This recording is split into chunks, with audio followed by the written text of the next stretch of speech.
let me ask you first of all about Italy, though, because you started a school in Sicily to educate people on business there. What kind of threat do you think Italy poses to the Eurozone? The main threat for Italy is growth. Italy is a country which has grown much lower, at a lower rate than the European average, at least since the early 90s. And this is combined with very high public debt. So the combination of high public debt and low growth is potentially a threat. I wouldn't say it's an immediate threat, but of course, for the euro to be sustainable and for Italy to be in a sustainable way within the euro, it is important to address the growth issue, and aggressively, actually. In particular, a part of the country, the south of Italy, has been, very much challenged, not only in recent times, but, in decades. And, of course, the Great Recession hasn't helped. Well, and the migration issue is also a huge problem, right? Because Italy is the landing point for so many of these refugees. And now at a time where Germany wants to, throw immigrants who've registered somewhere else first back to their starting point, seems to make the situation even worse.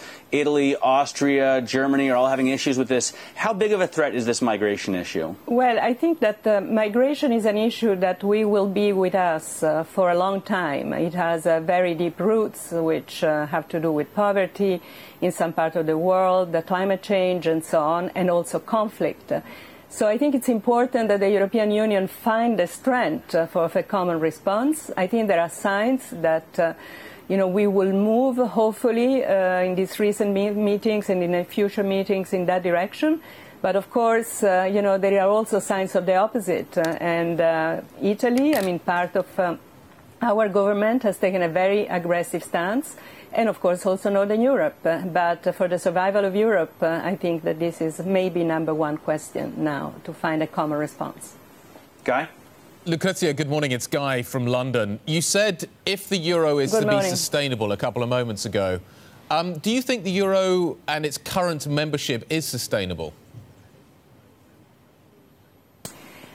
I think the euro is sustainable. I think that Europe has been a very ambitious project and has been a project which has economics and political, geopolitical motivation. And I think and I hope that we will reinforce it.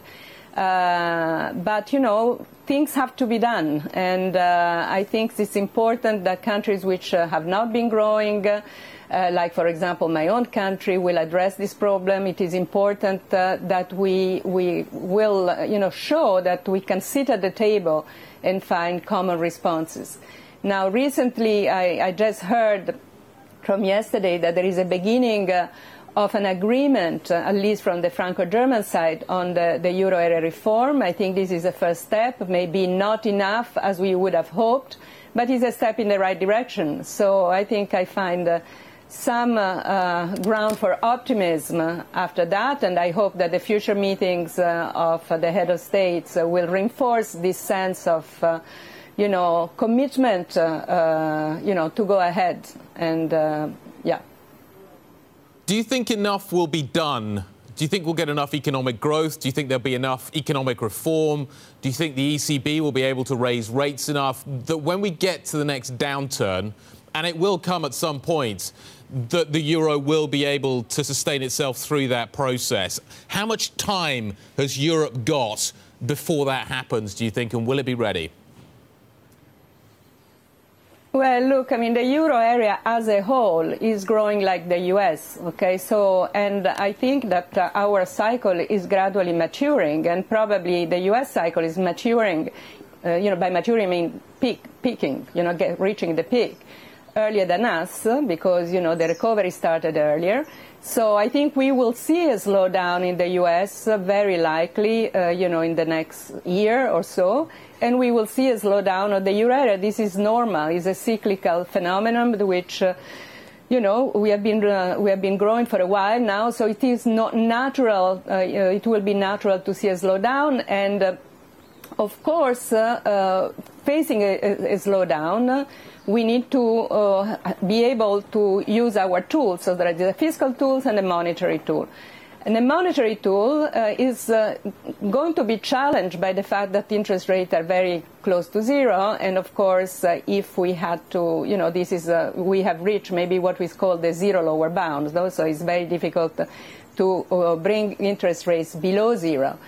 But there are other tools, okay? So there is, there could be an increase of asset purchases like it has been done in the past. There is also the fiscal tool, so I wouldn't be so catastrophic.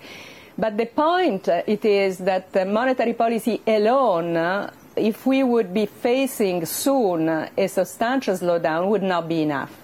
So we would need, to coordinate fiscal and monetary policy and, put resources on the table for investment, for example. I wonder, at this gathering of the greatest economic minds in the world and hearing some criticisms and concerns about the way you all do your jobs, what do you think economists are getting wrong these days?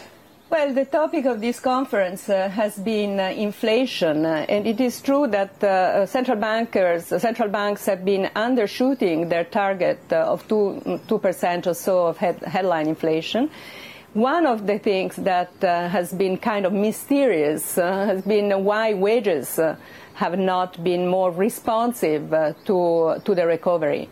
And I think that this reflects, the fragility of part of the labor market. And I think that this is something that economists are now discovering, that there are, very important distributional issues, that there is part of segments of the labor market where work is very, very precarious, and therefore, even in economies which are reaching full employment, like Germany, for example, wages have been very, very slow to respond.